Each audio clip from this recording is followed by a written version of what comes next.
And the third type or the final type of the elasticity of demand that we come into is the cross elasticity of demand, or we say cross price elasticity of demand. Here the change in quantity demanded, it depends upon the price of another good. We call them related good. We have talked about substitute goods, we have talked about complementary goods. So cross elasticity of demand or cross price elasticity of demand refers to the degree of responsiveness of change in quantity demand for X. Change in quantity demand for X due to a marginal change in the price of Y. Due to a change in price of Y, by what degree the demand for X is affected. X and Y are somehow related. They are either substitute goods or they are complementary goods. The implications we will be coming after this only, but please refer or note the definition very minutely.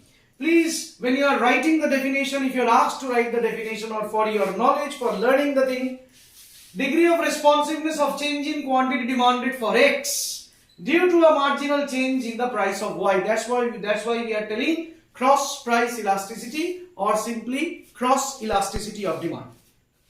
How it is measured? It is measured as percentage change in quantity demanded for X divided by the percentage change in price of Y, where, or we symbolically write it, or how do we measure it? Delta Qx by delta Py into Py by Qx, where delta Px is the initial quantity demanded, delta Qx is the change in the quantity demanded for X, delta Py is the change in the price of Y, where Py is the initial price of Y and Qx is the initial quantity demanded for X. Okay, so please carefully, we have written the index also. So this is the way you measure cross price elasticity of demand.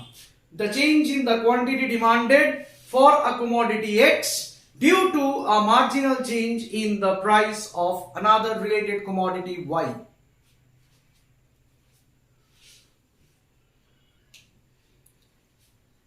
Next, children, the final part, implications of cross price elasticity of demand. Now see here, we have studied what does cross price elasticity of demand refers to. We have studied that, or how do we measure it, we have studied that. Now in the measure, how the process we have measured it, or the formula you can talk about. Now if cross price elasticity is positive, implies, now hold on this implication part. Now when that fraction is positive, try to recall the formula. See the formula I have written, delta Qx by delta Py. So if the change in the price is positive, that means price of the commodity Y has increased, then only the change is positive, price change. So the change, price of Y has increased and the quantity demanded for X also increases. It happens when X and Y are substitute goods. If the price of coffee increases, the demand for tea increases.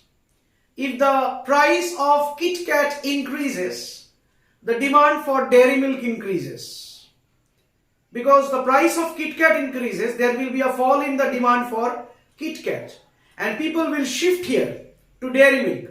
The demand for Dairy Milk will increase. Some people will shift, the demand for Dairy Milk will increase. So Dairy Milk and Kit Kat, tea and coffee, they are substitute goods. Okay? So delta Qx and delta Py both are positive. Implies the entire fraction is positive. Implies cross elasticity is positive, and that happens for substitute goods when X and Y are substitute goods. The other case for complementary goods, if commodity X is car, vehicle, and commodity Y is fuel, the price of fuel increases. What will happen to the demand for car? The demand for car will fall. the price of fuel increases, delta Py positive. The demand for car decreases, delta Qx negative. So the entire fraction that you have learned becomes negative. The cross elasticity measure becomes negative. So cross elasticity is negative for complementary goods, because if Py is positive, quantity demanded for X will be negative, or if there is a fall in the price of Y, if the price of fuel decreases, so Py negative, the demand for car will rise, Qy is positive. So the fraction becomes negative in any ways for complementary goods. So for complementary goods, the cross elasticity of demand is negative. And finally, if Exy is 0, 0 means there is no change in quantity demanded.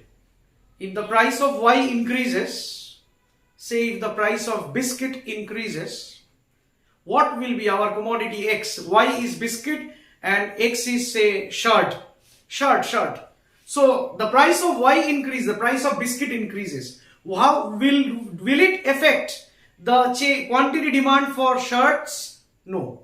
Why not? Because X and Y are non-related goods. Biscuit and shirt are non-related goods. So for such non-related goods, if the relation is between X and Y, there is no relation, then price of Y will not affect the demand for X. So no effect means the change in quantity demanded is 0. The numerator becomes 0. The fraction or the measure of cross elasticity becomes 0. So cross elasticity 0 means there does not exist any relation between X and Y. We call non-related goods, or for non-related goods the cross elasticity of demand is 0. So here are the implications of cross elasticity of demand. Go through the explanations very nicely, read the text thoroughly, update your class for copies, and I hope things will be very clear to you. We come to the end of this chapter 4, your elasticity of demand, and if you have any queries, please revert back.